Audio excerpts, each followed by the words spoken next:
السلام علیکم ګرانو کتونکو زه ډاکټر حضرت بلال ماروت یم. د موږ پته یو پیشنټ راغلی ده ډي خان نه راغلی ده د چې کوم د L4L5S1 د ډسک خراب دا ورته وګورو د چې کوم د په لاهور چې اپریشن کړی ده 2 وري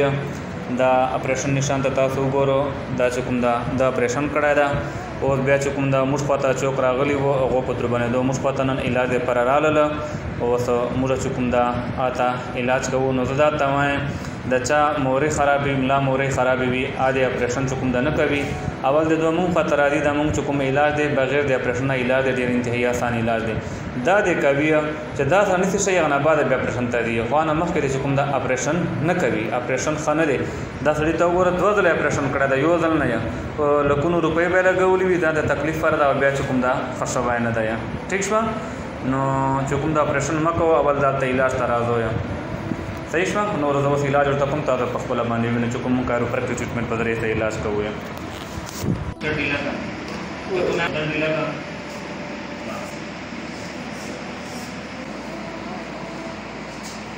څه شي ودا کې نه و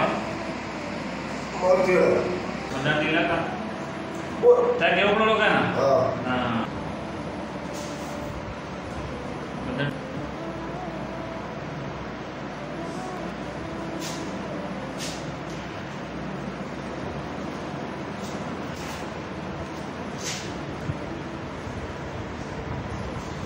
بدن ढीला जैसा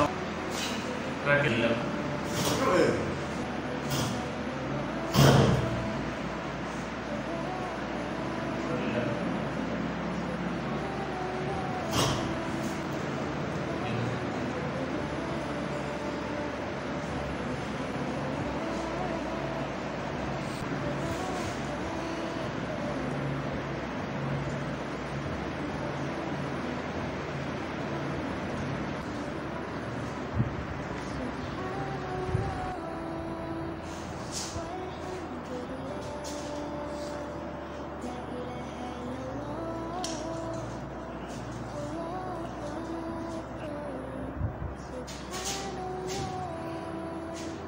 بدن ढीला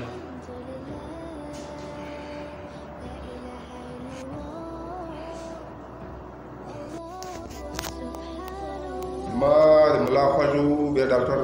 بلال ته راغلی ما مورې مخکېدلې د ما 2 وارې اپریشن مخکې سوی و بیا هغه بعد اوس هلې هغه ته رالم ډاکټر بلال ته ما علاج یې وکړو او بالکل صحیح علاج یې وکړو دوا یې راکړه ستنې ور نه ورکوي انجکشن نه ورکوي اپریشن نه ورکوي